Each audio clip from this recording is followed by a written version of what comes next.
You can go to the next.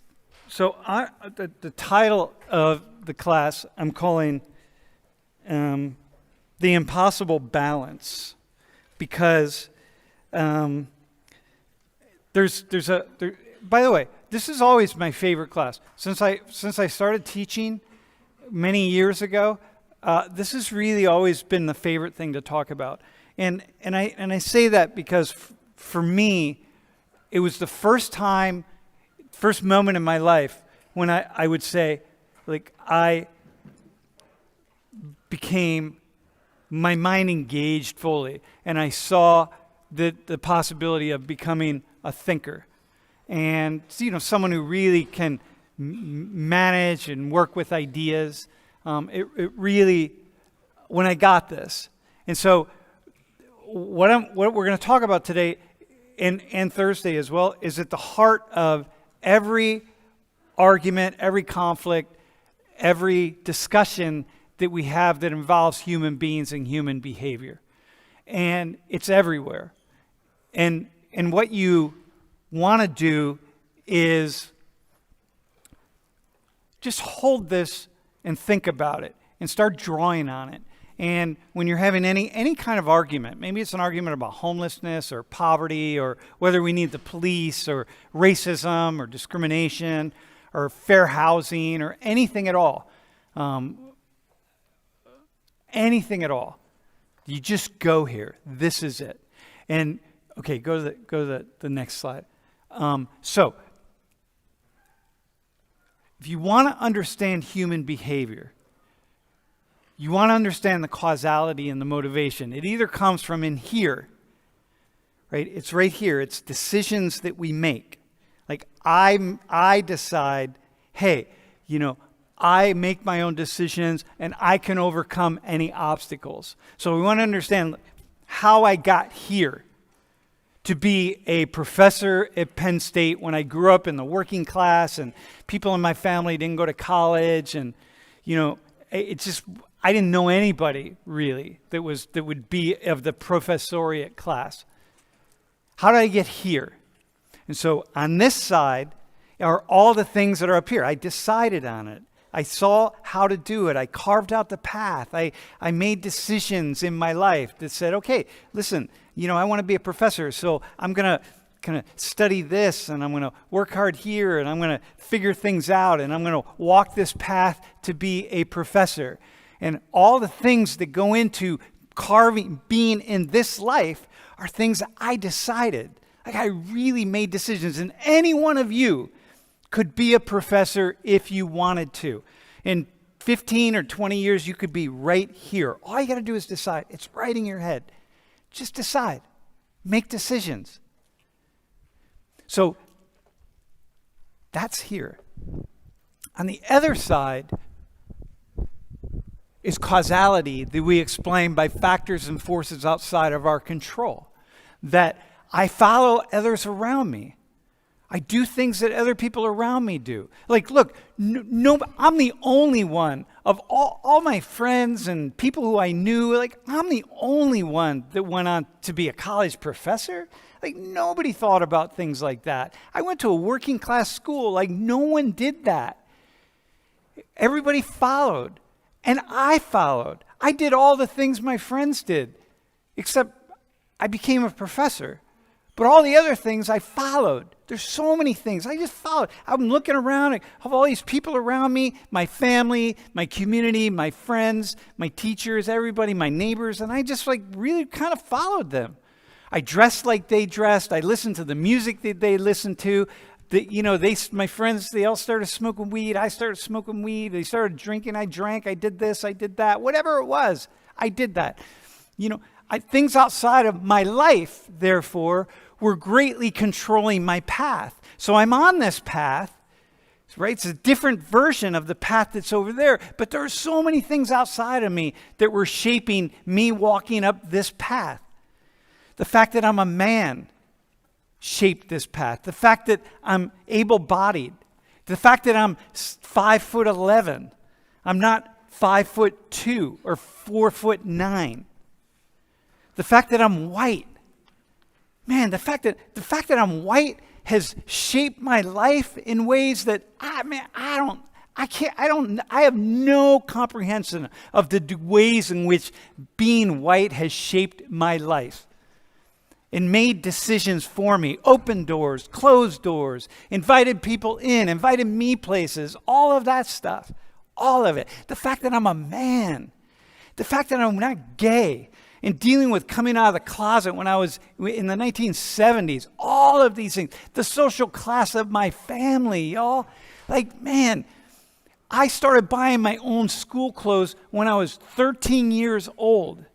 Like, if I wanted new clothes for school, I had a job and I bought them. I didn't get them from anywhere. All that stuff shaped me. All of that. It's all part of my life. Things outside of me, right? And so, over here. So within the context of that, I made decisions.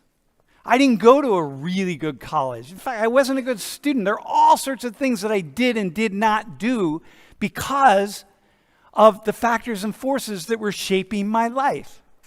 And so therefore, I made decisions, like I'm walking this path and I'm making decisions, but I'm making those decisions within the context of the factors and forces that are over there and that are circling me at every single moment. Okay, so I made and I make and you make and every human being makes their own decisions. Right? And they make those decisions within the context of factors and forces that you often never ever see.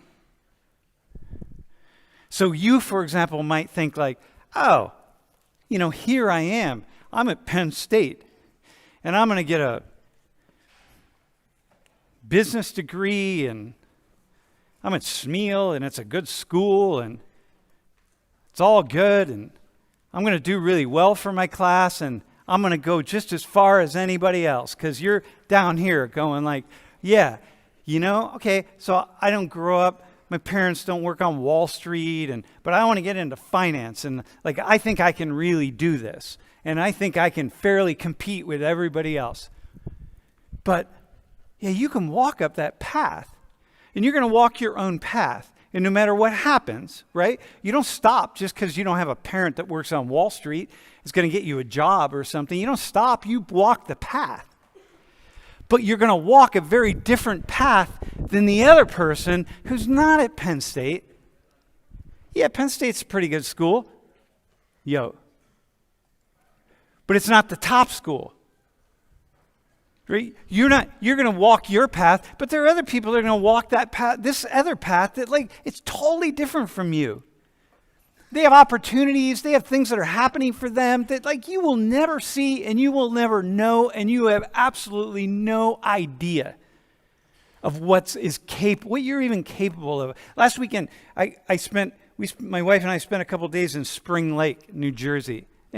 Anyone knows, who knows Spring Lake? You know Spring Lake? You got Spring Lake. We're riding our bikes around looking at these houses just like every moment it's like, holy shit. Like, oh my God. Look at these houses as we're riding along like, oh my.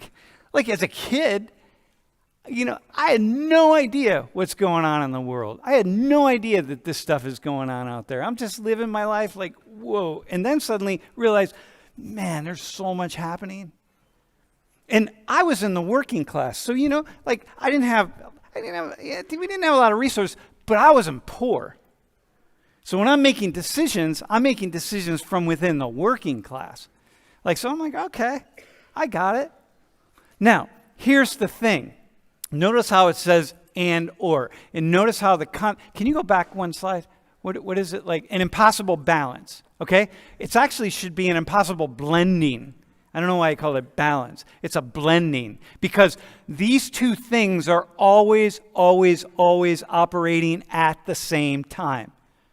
People are making decisions, but they are making decisions in the context of factors and forces that they don't see. Sometimes they see, mostly they don't see, and are largely outside of their control. Things that are so big. So we make decisions, but we make these decisions within the context. So therefore, if I ever want to understand anybody's behavior, if I ever want to understand anything about a group or a people or whatever it is, I got to do two things, right? I got to say like, what decisions are they making? What are they thinking? What are they doing? What decisions are they making? I want to see all of this here. And then I want to say, oh, and what are the things that are shaping their lives? What's going on? Both have to come into play, always, at every moment. And what happens is, a lot of people get stuck over here saying like, oh, people just make excuses. Oh, you could do it if you want to do it. You just make my roommate could do it, but my roommate just makes excuses. Or those poor people, or the person who's begging on the street. Yeah, just get a job, whatever. Yeah, just get a job. Make a decision to get a job. Just do it. And when you take that approach, you very unwisely leave out all the things over here that happen in people's lives, that shape their behavior and shape their thinking, right? And when you only stand right here and you say, oh man, those poor people, like man, it just really sucks. I got these neighbors and all sorts of bad stuff happens to them and oh my God, it's just, Jesus. And they're losing their house to foreclosure and man, it just sucks. Life has really dealt them a bad hand, right? This is like a typical kind of liberal thing. Life really dealt them a bad hand. And when you stand here and you don't move, you very unwisely leave out the fact that those people, your poor neighbors, whoever it is, that life dealt a bad hand, what happens is you don't realize that they have choices. While they're being dealt bad hands, they have choices. So you got to make choices within the bad hands. And you might get knocked down. It's like, okay, man, here it is. Yeah, God, it sucks. Okay, hang on. I don't know how I'm going to just keep doing this. Like, okay, I'm going to just persevere and I'm going to walk. And then, boom, another bad hand comes and down. I'm out again. I'm like, all right, man, I want to pick myself up by my bootstraps and I'm going to keep going and I'm going to do it. And then boom, another hand. It's like, shit, But that's all you can do. You just keep making decisions. But I'm a sociologist and I'm trying to teach you to be a sociologist. If you stick there, if you stand there, and some of you do, because really you got it from your father or your mother or your uncle or whatever it is, that you live in this very narrow world where you just think that people can do it if they want to do it, and damn it, they're being lazy or whatever. Well, I'm going to tell you, that's lazy thinking. It's lazy thinking because if you don't include the stuff over here, you're just not being very smart. And including stuff over here doesn't mean people aren't responsible for their lives. It doesn't mean that, people don't have to pick themselves up by the bootstrap 2, 3, 5, 15 times, because you do. You just keep going. No, what it means is if you don't account, for example, if I don't account for the fact that I'm white, that I'm a man, if I don't, and I'm an American, I don't have a speech impediment, I'm 5'11", I'm just kind of average in most ways, I'm not in a wheelchair. If I don't account for that, I don't account for anything about my life. Like, I can't say what's going on in my life. Like, that's the intellectual side. If someone looks at me and says, oh, you're only teaching Social 119 because you're white. It's like, well, that's pretty stupid. Because it doesn't have anything to do with the fact that I've been teaching for 31 years. It doesn't have anything to do with all these other things. Right? No, it's only because you're white. Okay, well, that's dumb. So you leave out all the other stuff. And so what you want to do is you want to bring these things together because you don't want to be dumb. And my job as a professor is to try to make you smarter, try to get you to think in a better, smarter, more clearer way when you leave the room than when you entered it. And so if you only stand here, like people are just victims of life around them, it doesn't matter. You could be a black, disabled, lesbian, poor lesbian woman. Whatever. There are plenty of black, disabled, poor lesbian women.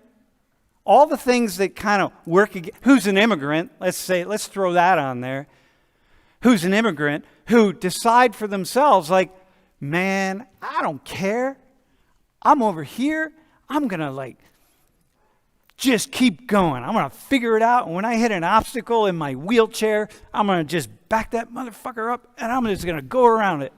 And I'm just going to figure it out. Doesn't matter. Right? So therefore, any black, disabled, poor lesbian woman, immigrant woman, could do the same thing. Nah, man. Nah.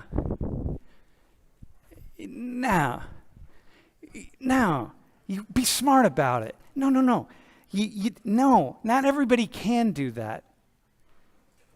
But some people do. And so what you want to take notice of as a sociologist is you want to understand what are the things here that kind of hold people in place in some way. Like, what's going on? Why are some groups of people more likely to stay poor?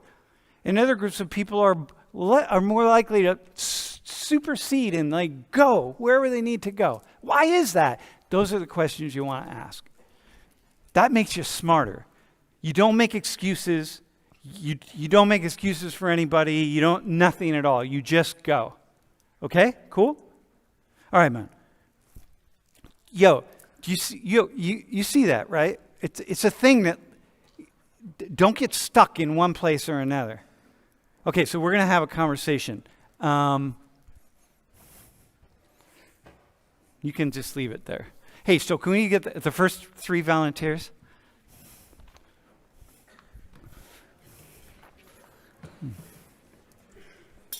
You can.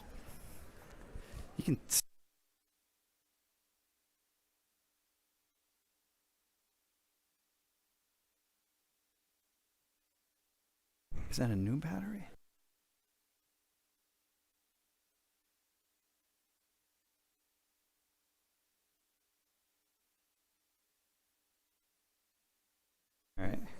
All right. So, can you introduce yourselves? Wait, do you have a name tag on? It's Shamir. Okay, go ahead and introduce yourselves. Can you give her a name tag? Go ahead, man. You're on. Jin Fan. Hi, everyone. I'm Jin Fan, and I'm a junior, majored in data science and statistics. And where are you from? Oh, I'm from China. Where in China? Xinjiang province. Okay, awesome, man. Hi, my name's Samira, and I'm a sophomore. I'm a nursing major, and I'm from Philly. From Philly. We're in Philly? I'm from North, but I live in Northeast. All right, cool. I'm Ella. I'm a sophomore studying communication sciences and disorders, and I'm from New York City. From New York City? Yeah, and I'm a sophomore. We're in New York City? Manhattan. Yeah? All right. Okay, so hang on one second. All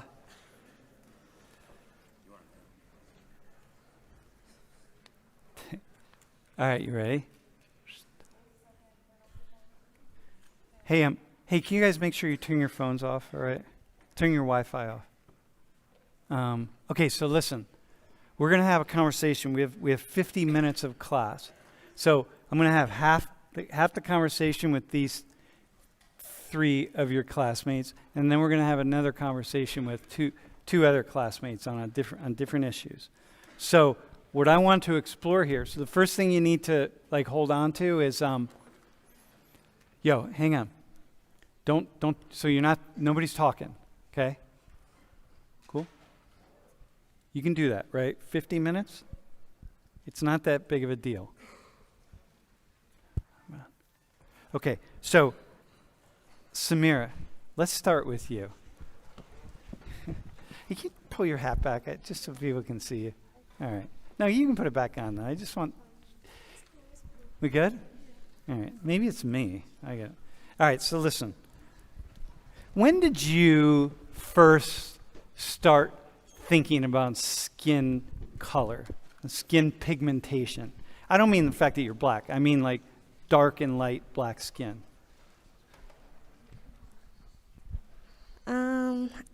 I guess maybe like in high school more so. Uh-huh. Oh, you want me to like keep going? Yeah, sure. Like what did you think about what? Well, I say like more so in the black community. It's still like going on now, but like not really. Like it's just like you learn like in history that light skin were more like acceptable, more beautiful than darker skinned women, even though in the end we were both black. Mm-hmm. So when you say, by the way, dude, can you brighten that at all? I'm doing my best, sorry. Dude, I got it. You're used to this, right? This is what black people deal with all. I guess. Yeah. Listen, man. When you say, so pigmentation, right? Like what?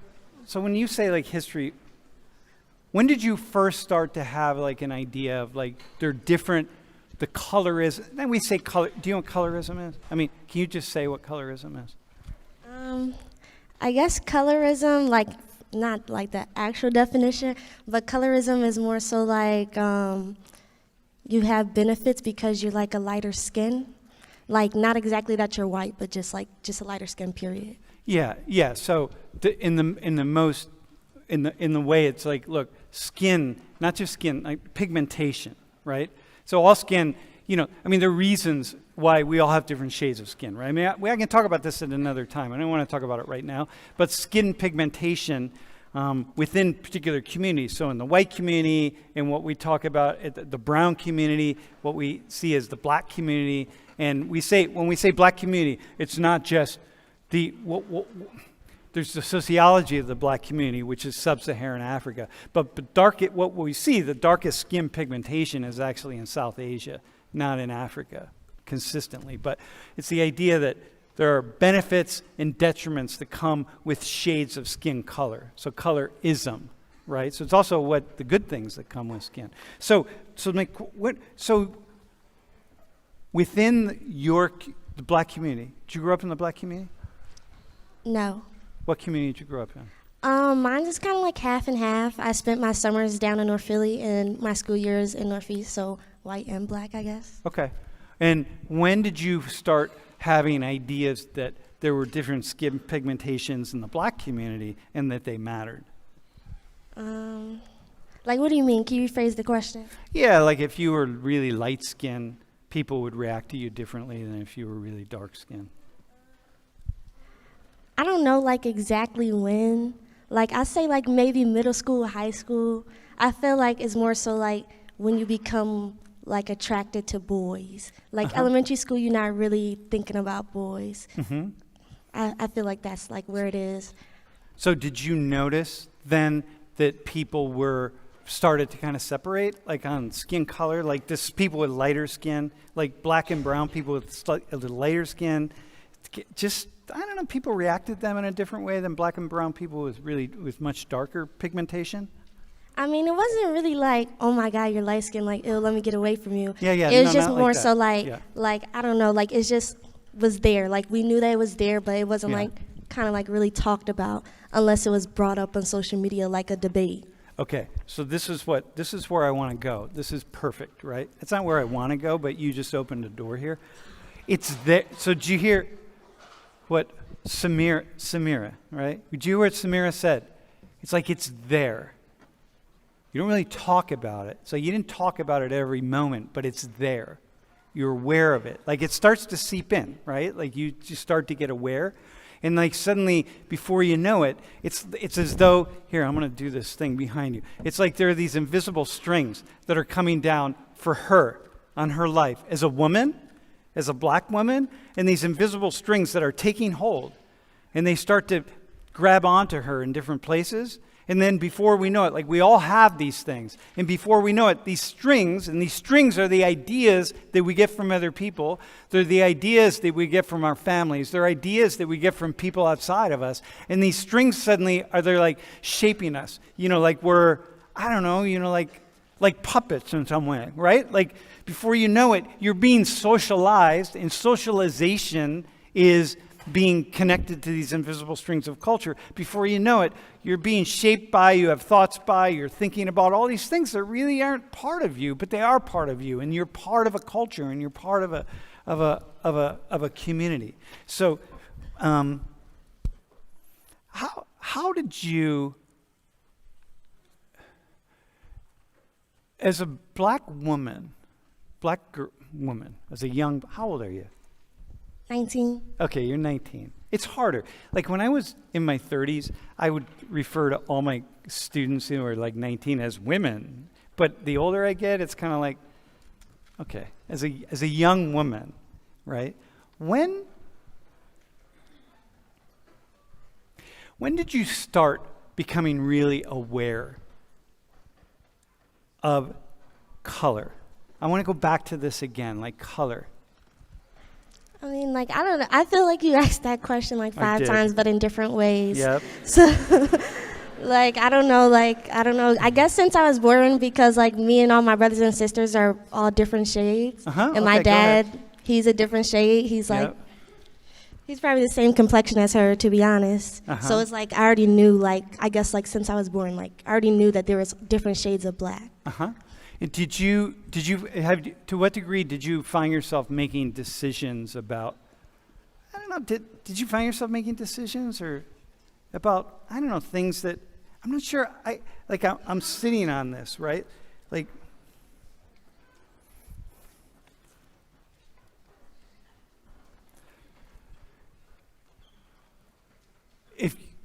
so you have siblings who are really who are more lightly pigmented? No, like they're probably like a shade lighter. Oh, actually, my bad. I have 2 actually mixed siblings, so yes. Okay. My bad, I forgot about them. Okay, and so, listen, man, take that up with your siblings who you forgot about, right? How did you ever like think about how your life would be different if you're pigmentation? Mind you, by the way, we're talking pigmentation here. So like this is one of those things with me that this skin, right? Like if you put all of us, put all our hands up here, this is just skin, right? We politicize skin and we turn it into this colorism stuff, and then it's, oh my God, we can't talk about it. This is just skin. And what we're doing in this class is we're talking about it. Because we're talking about anything that, just whatever, put it out on the table and talk about it. So did you ever find yourself wondering like, how would my life be different, or how would I think about myself differently if my pigmentation was different? Yeah. What'd you think about? I say like more so in middle school, this more so like personal experience, but I feel like a lot of black girls go through it, especially if they went to a predominantly white school. Like you kind of go through like a phase where you don't really like your skin, you don't really like your hair because everyone around you is white and they have like kind of like less coarse hair and the boys like them, and like it's kind of like just makes you feel like, oh well, am I ugly, like stuff like that. So I guess like that's more so how I thought about it. But like as I got older, I kind of grew out the phase because I was surrounded around more black people. Okay, all right. So then we go to this thing over here, right? So follow this just for a second. Let me just like play this out. So in a particular sociological context, you have lots of thoughts about yourself, right? About your acceptance of self, who you are and how you are, and are you good enough? Are you smart enough? Are you pretty enough? All these kinds of things that we have, right? And you're over here in this particular context. And so you have those thoughts. This is the sociological context. And so you have a certain number of thoughts, right? But then when did that start to change? In 8th grade. And what happened in 8th grade? In 8th grade, my hair started falling out, so I was like, okay, I'm not finna be bald-headed. So I kind of like just more so started accepting myself, started wearing my hair more natural. And Wait, your hair started falling off just from treatments and stuff? like from straightening it, like Yeah. to like more so adjust to like what I was surrounded around. Mm-hmm. So I would like straighten it a lot and stuff. So yeah. So, Jinfan or Ella, do you know what she's talking about when she's talking about straightening her hair? Do you have any idea? Like in general, like straightening any hair? No, Yeah. her hair in Oh. particular. Not No. like straightening your hair. No, I've never straightened like someone else's hair except for my own, actually. So you don't for Samira as a black woman, she's talking about straightening her hair and her hair falling out. You don't have any sense of what she's talking about? Well, I mean, I know people that like are white who have lost hair, had like severe hair damage from Yeah, straightening okay. it every day or Mhm. curling it every day or just heat products in general. Okay.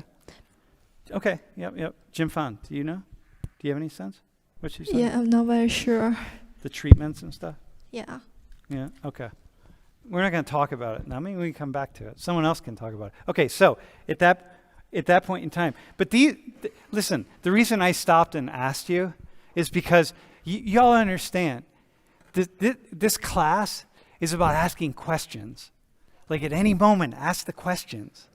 Like that's what we want to do. And we don't even know what questions we should or could be asking.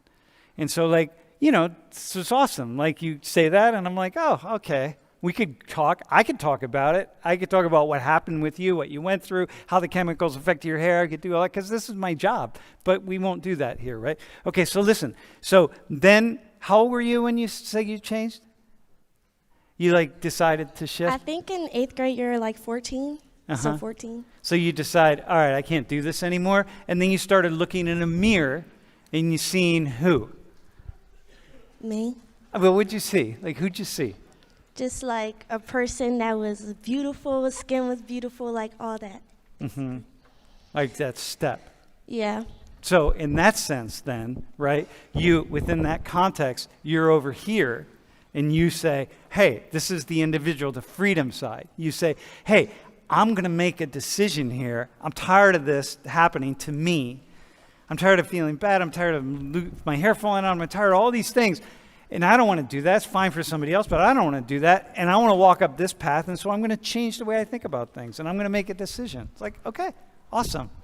Yeah. And you made that decision within the context. How about the decision to be did you ever go through a period where you wish you had not white skin, just lighter skin?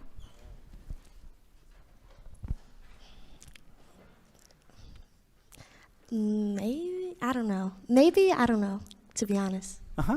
Like it was just like so long ago. It's just one of those things. Uh-huh. Yeah, because I would imagine, given what you just said about hair and stuff, it would be a very similar kind of thing. Yeah. Huh. Awesome, man. Hey, how is it to talk about this, by the way, in front of the class? It feels normal because last year I wrote like one of my essays about it. Kind of just, I forgot what the essay was about, but I kind of touched on it. So it's normal. I usually talk about it because I don't know. I label it as more so like trauma that I went through, just not accepting myself because of everything else and like some stuff that I didn't touch on too. So yeah. Mm-hmm. So it's difficult, right, in the community, right? I mean, the colorism is really big. There's colorism everywhere. In China, there's a lot of colorism. I mean, it's everywhere, right? So it takes a lot of work. And so what we don't realize, it's kind of like mental health. You know, at some point in a few weeks, we're going to do a class on mental health, but it's kind of like, we live in the context and the contours of particular sets of ideas, and then we have to navigate it, right? Like we gotta follow this path, and we gotta navigate and feel how we're gonna do this and how we're gonna make sense of it. But like we're living within a collective a series of ideas that can trip us up at any moment, and it's not easy, right? It's not an easy thing to do. So cool, awesome, man, cool. Jin Fan. I'm going to show you a couple slides here, okay? Okay. Have you ever heard of this woman? Oh wait, put your glasses on. Yeah. Yeah. How do you say her name? Say my name? How do you say her name? Where's her name? Cai Niao Niao. Wait, say that again. Cai Niao Niao. Yeah. It's on the top. Yeah. Wait, how do you say the first name? C-A-I. Cai. Yeah, see, that's one of those. Can you do that? Can you say that? It's like a C, it's like a T and a C. How do you say the last name? Niao Niao. Nyang Nyang? No. Dude, come on, give me a break. All right, go to the next slide. Okay, so there she is again. Do you know about her? Maybe a model? Yeah, she's a model. Do you know the story of her? No, I don't even know her name. Yeah. Okay, so listen. No, that was her name. That's what she goes by. Go to the last slide. The name at the top, that's what she goes by. I see. Okay. All right. So listen, and that's her at the bottom. So they did a modeling campaign. She's done a lot of campaigns, okay? Go forward again. And look at her eyes, right? So in China, like this is not what we say in the US. We don't say small eyes, right? But in Mandarin, you would say small eyes, right? That she has small eyes, is that right? Yeah. But we don't say that in English. That's not we wouldn't look at her and say she has small eyes. We would look at her and say she has narrow eyes, or I think it's called chinky eyes. Chinky eye. Yeah, that would be a Yeah. Yeah, like we wouldn't say that. Well, you might say that, but if you said that, that would be like very much a. So here's the idea. They did a modeling campaign for her. Or she did a modeling campaign for different things, and she was heavily criticized. And she was heavily criticized because people were writing, say, that you are disrespecting China. And disrespecting China to use a model that has such small eyes. And the reason is because this is a stereotype of Chinese people, that people have very small, very narrow eyes. And so in the West, and when they say in the West in this particular, so many of these people are seeing this as like white Westerners, but Westerners, the idea that people in the West expect Chinese to be stereotyped like this. Yeah. And so therefore, if you use Chinese models, they should be models that have wider eyes, larger eyes. Right. So do you have anything, can you say something about that?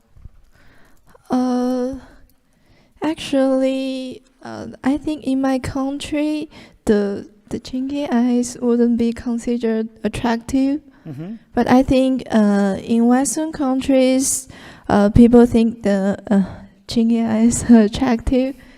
With narrow eyes, slanted eyes, narrow eyes. Yeah. Small. Well, let's say small eyes, since that's what they. All right, man. But can I say that word? Cause Yeah, you can say it. I don't know. Wait, hang on. Ask the other Chinese students. Ask it in Mandarin if anyone has a problem with you saying that. No, ask it in Mandarin. Just say, hey, does anyone have a problem with me saying chinky eyes? then I wouldn't. No, say it. Ask them in Mandarin. All the Chinese students here speak. Should I pick one? No. Just say it out loud. And then say like in Mandarin. You're making me nervous.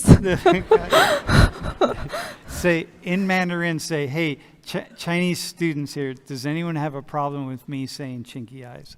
Say in Chinese. Say it in Chinese. 所有的中国留学生，所有中国人，对于我说这个单词有意见吗？ We're good? We good? No, don't say it. What should she say? Slanted eyes.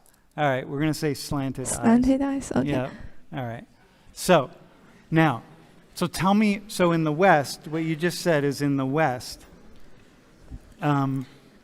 people see larger, rounder eyes as being more beautiful, and so therefore this plays into stereotypes. Yeah. Okay. So people really critiqued her. So do you have any thoughts on that? Or what are your thoughts on that? I think in my country, most people don't look like that actually. Yeah. Because I think most Chinese people have double eyelids. I'm not sure if you understand Yeah. the Yeah. double eyelids. Yeah. Yeah, like mono, like the not have like the epicanthic fold. Yeah. Yeah. Uh-huh. I had 2 white boyfriends before, and they all think the Asian look are attractive, and I don't even know why they like me. Dude, come on, because you have cool glasses. Because you're awesome. Yeah, and one of my exes think the double eyelids are makeup. Yeah. No, like you have. So we have. How many people in China are having surgery to get rid Surgery? of the monolid? I don't know the statistics, Yeah. but I think. Do you have friends who have? Yeah, Yeah. And can you explain the surgery? just to Here, wait. Can you do it? Can we zoom in? Can we look at your eyes? Is that cool? No, hang on. No, hang on. Yeah, you understand? Like, so the epicanthic fold is this. All right. I'm gonna explain the epicanthic fold. The eye fold. So wait, hang on. I'll do it in my here. Move down just a little. So the idea is that, first off, Jin Fan's, it's Jin Fan, yeah? Jin Fan's eyes and my eyes are the same, right? The eye is the same. Our skulls are a little bit different. So, for example, the brow bone, like if you can, here, look toward me. Look exactly, here, turn a little more this way. Okay, see, can you get our faces in? Get both our faces in here? So, see how my brow bone goes over my eyes, right here? Like right in that spot? But see how, like, Jim Fan's brow bone doesn't do that. Her brow bone is more in line with her with her nose right here, and my brow bone comes over and my nose comes out, right? So her brow bone and her eyes are more on the same plane, right? See that? Whereas mine are not. And if you look at a lot of Westerners, you really see where the brow bone, which is this up here, really sticks out over the eyes a lot. Hang on. Emma, let me look at you. Ella. All right, close. Hang on. No, you don't have that. I call it my criminal forehead sometimes, right? Okay, so the idea is for Jin Fan and I, our eyes are the same. Eyes are the same size. Her skull and my skull is a little bit different because of the brow bones. But otherwise the skull is very much the same. And what's different is the skin around the eyes. And in particular, there's an epicanthic fold that many people have, that what it does is it pulls the fold right here, which you have. Here, hang on. Can you make sure you get a close-up? Hang on, let me see. Yeah, okay, hang on. Look right here. Man. See, are you cool? Are we good? All right, because I'll do it for me too. So see the fold right here, where it just pulls the eye down a little bit. So you have the second lid right here, but see that right in the corner, and I don't have that. And so what that does for her is it pulls the skin of the eyelid down a little further than for me. And my skin is up. So my skin, when my eyes are open, my skin can go right up really high. But your skin isn't going to do that because it's got that epicanthic fold. And the epicanthic fold is right there in the corner where it pulls the lid down a little bit. And that's it. And we don't know why that exists. Do you have any ideas why it exists? Just genetic things. Yeah, just genetics. Like people had the idea like, well, if you have much more narrow opening in the eye, like her, like this model, well, then clearly her ancestors were in like a windy, arid place or something. It keeps dust out of the eye. That's not true. We don't. That does not at all seem to be the case. It seems like it's just a genetic mutation and then preferences over time. And so like, okay, and there it is. And that's where we get this. And so her eyes, it's all about the skin. So if you look at this model, it's not, her skull, your skull, my skull, it's all very similar. It's all just about the skin, which is really fascinating, right? Okay, so my question is, so now if I go to freedom and determinism, right? I think like the people who are getting eye surgery, why are they getting eye surgery? Because in our culture, we think is beautiful. And where's that idea of beauty come from?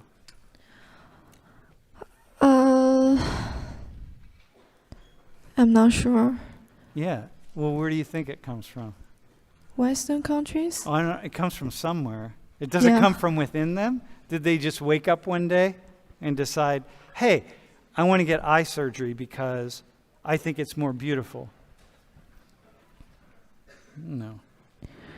I think maybe because of some like Hollywood movies.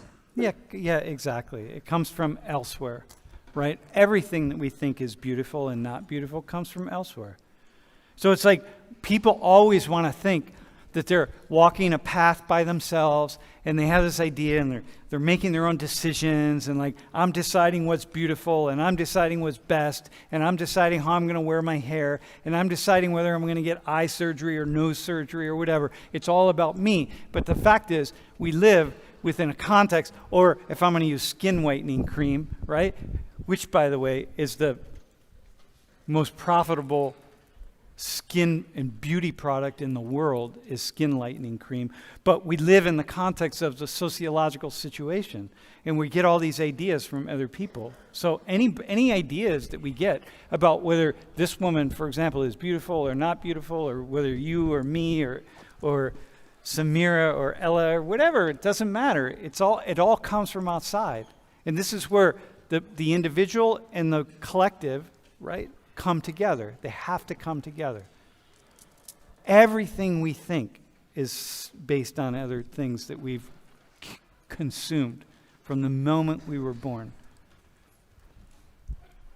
Yeah. What else? Any final thoughts? I think, it's a stereotype, and most Asian people actually don't look like that. No, but they don't look like her. Yeah. Actually. But they also don't have really large eyes unless they make them that way. But I think most Chinese people do have big eyes with double eyelids. Have larger than her for sure. Yeah. Yeah. But I find it really odd, ironically, that these Chinese nationalists are making an argument that she shouldn't be a model somehow. Like she's somehow disrespecting an entire country. Yeah, that doesn't make any sense. It doesn't make any sense, right? Just by being who she is. It's like, wait. Can you hear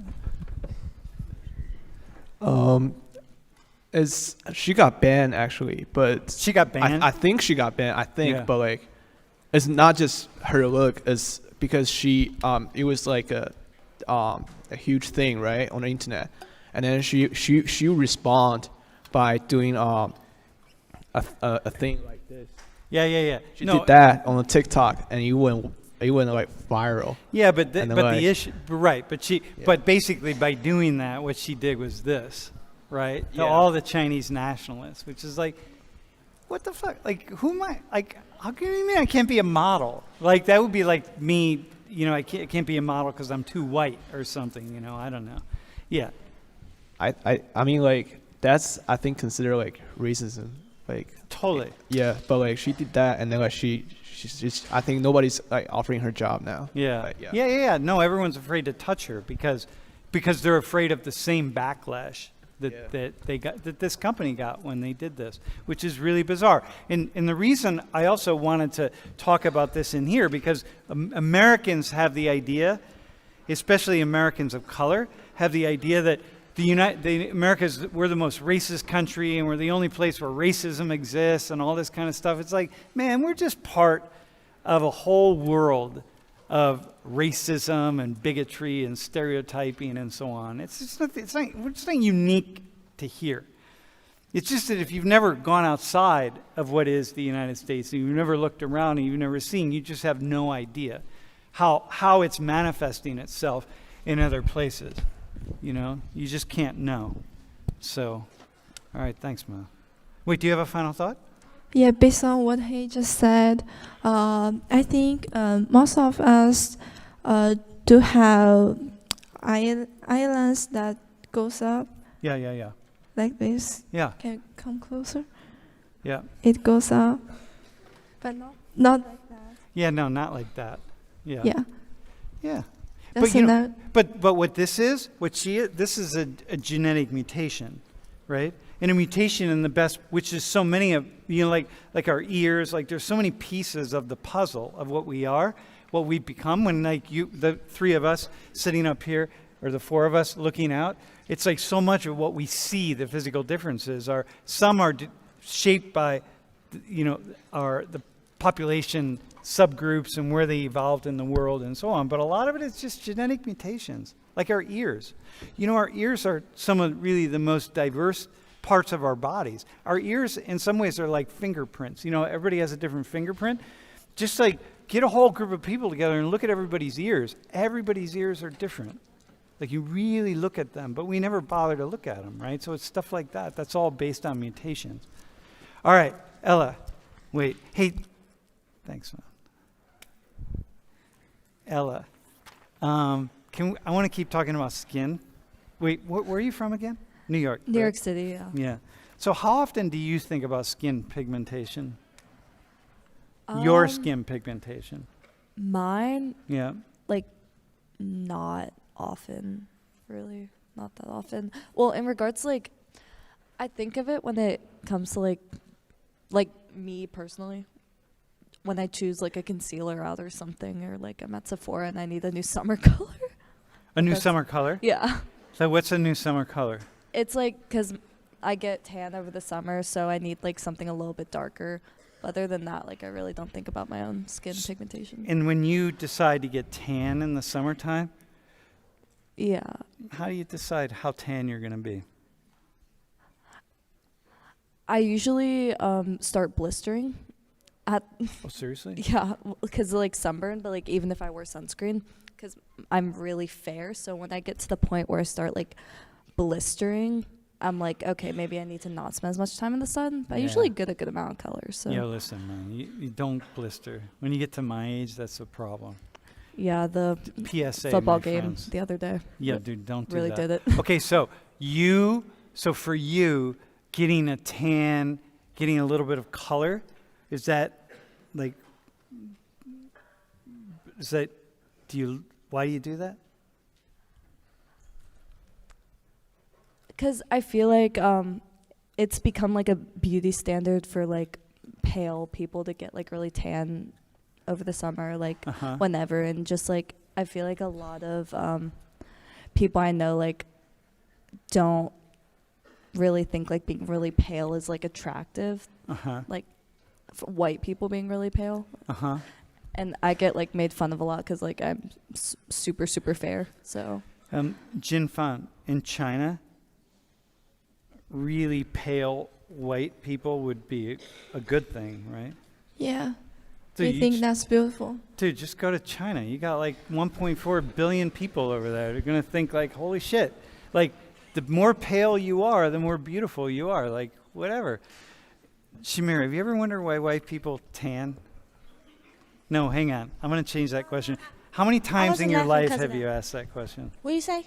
How many times in your life have you wondered why white people want to get tan? I never. Seriously? Yeah. All right. So listen. So I want to go to this thing here for a second, right? Remember like the invisible strings here? It's like where'd that come from? The idea that being pale is not beautiful for you.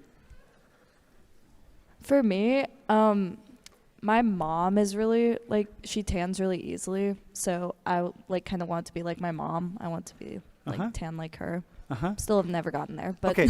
All right. So listen. So once again, it's like you're here where you're making your decisions in life, right? Freedom, determinism. You say like, oh, Ella's deciding she's going to get tan. Ella's deciding that she's going to go get some sun. Ella's deciding like what color she wants to be. And we think like, so we make a decision that's like she's over here making this decision. Like we're all making these decisions. And I know, but she's not making that decision. Like that decision is already shaped by her, for her, by factors and forces outside of her control. That's just the nature of this. And here's the thing. If you think like, oh, yeah, of course, this is what it is. This is how life operates. We're shaped by our families. Yeah, of course. This is nothing new, right? This is just like, yeah, I'm taking a sociology class, like, whatever. What's the new thing here? The new thing here is everything we do, everything we think about is shaped by things that we don't see. Every single thing.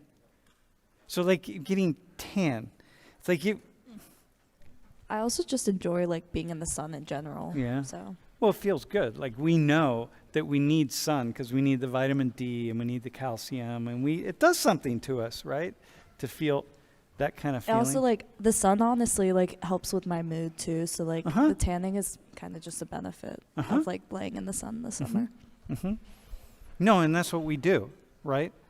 And so what I'm struck by though is the ways in which like everything about our lives is shaped by things that we really don't possibly comprehend and don't possibly understand.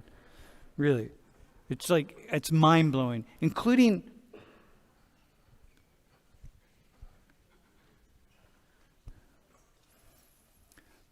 right, hang on. I'm going in a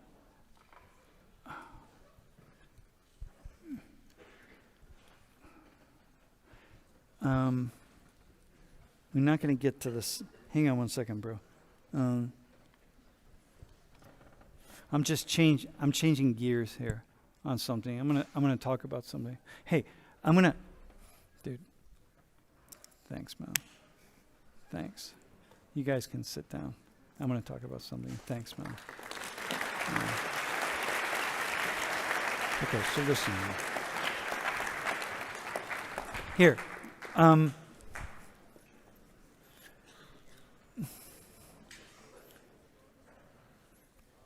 Hey, let me. Okay, so I really need. I'm going to talk about something really delicate right now.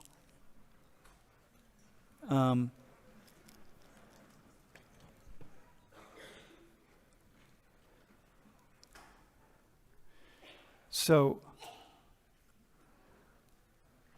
the thing about sociology that's really fascinating for me is this. First off, this stuff, for me, everything I do, everything I think, everything I imagine for myself on a day-to-day basis, I see it from within the context of this larger factors and forces that are really shaping my life, okay? And I see that, and it matters to me, and I think like, my God, I really, in some ways, don't think I'm making a single decision about anything. So now we take sociology,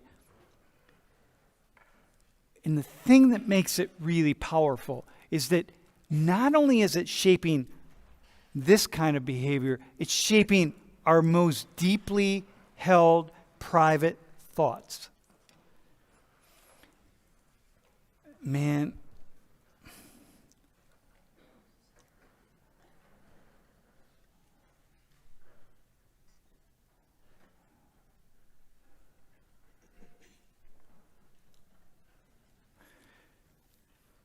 hey, so I'm going to talk, so trigger warning here for everybody. I don't like trigger warnings. I feel like it's one of these things, but I'm going to talk about suicide for a second. And first off, I'm going to say the following. I know there are people in here who are right now thinking about, wondering about, contemplating taking your own lives. Because I know that. Because this class is that large. And so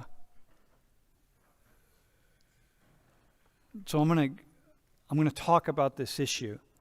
And what I want to say to you is that just reach out to me, okay? Like, don't, just reach out to me. But now I want to say something. So that's the first thing. I'm speaking to you, those of you. Reach out to me. I'll point you in a direction. But here's the thing.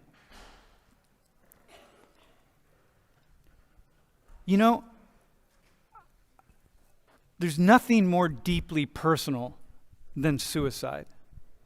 Okay? There's nothing. It's like Ella's talking about, I go out and I'm in the sun. I decide how dark I'm going to get. It's pretty cool. I love that, by the way. Perfect.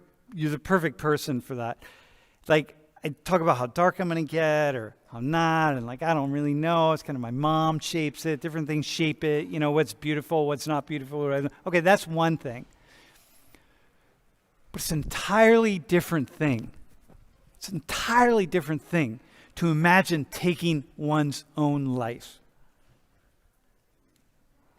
It's like tanning. This is taking one's life. And what sociology tells us is not only are these invisible strings up here, say, on Ella, like deciding for her how dark she's going to get in the summertime, how much sun she's going to get, what kind of color she wants. Not only are those invisible strings connecting her in that way, but every single person in this room, everybody, everywhere, has invisible strings that shape the degree to which we make every single psychological decision, including the decision to take our own lives. And you think, like, if I decide to take my own life, that's my decision on my own. Nobody else, nobody can convince me to do that or set me up to do that or promote that in me or make it more likely that I would do that or less likely. In the end, when the moment comes down to it, that's my own individual personal decision. But what sociology teaches us is that actually it's not your personal decision. Because what we see are people in certain sociological situations are more and less likely to take their own lives. So people in certain sociological situations are more or less likely to tan their skin in the summertime. People in certain sociological situations are more or less likely to even take their own lives. And that's the degree to which we're like these puppets in the world. And like, you might be sitting in your seat being like really struggling. It's like, I don't know why I'm here. I'm not really sure the purpose of this. I'm not happy. I'm not happy at home. I'm not happy up here. And I've been depressed. And I just feel like, I don't know, there's just nothing for me in the future. And what I say is, hang on a second. What sociology tells us is you're actually not alone. That there are lots of individuals who experience very similar sociological situations as yours that make them more or less likely to be thinking the same thing, more or less likely to do the same thing, more or less likely to take the same actions. And so when we look at people who commit suicide, who go through with it, or who attempt suicide, we see these similarities in them. Say, like, God, You know, each one of them thought they were making an individual decision. But the fact is, each one of them was being shaped by things outside of their consciousness in the same way that the three women who are up here are being shaped by things outside of their consciousness. And this is this holy,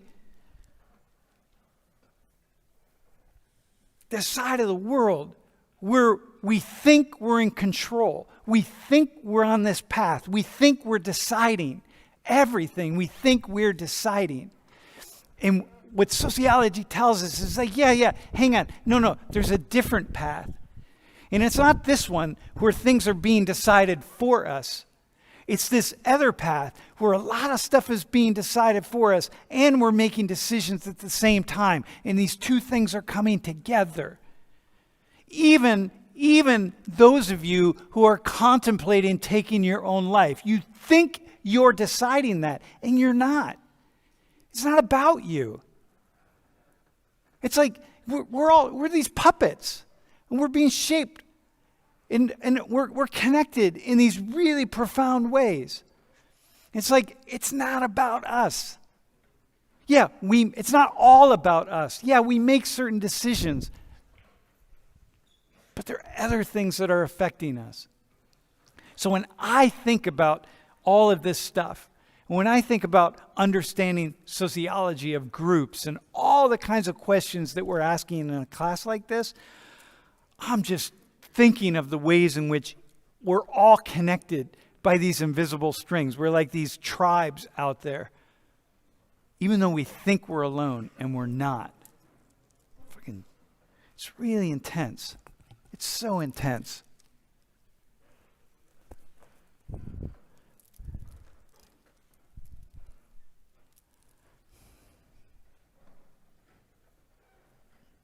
Everything, man. Yeah, it's like everything. You know?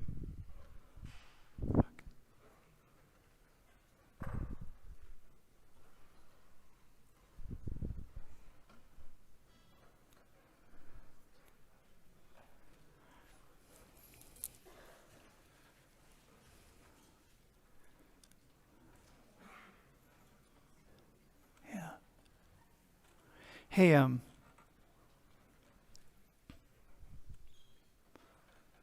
man, this is one of those moments when I want to say something, and I don't know, I can't put it into words. Yeah, I can't put it into words. So I'll just end with this. You know, it doesn't make us weak, and it doesn't make us wrong, and it doesn't make us dumb to acknowledge that we're not fully in control of our lives, that we're being shaped by things that we just don't really understand and don't see. It's actually really smart, because it's only by seeing that and thinking that and envisioning it that we can actually start going up that path and navigating all the things that we don't really understand. So, yeah. Hey, next class, we have a guest coming. He and I will do the class together. It's going to be really cool. It's going to be a cool class. So, all right, man. I'll see you.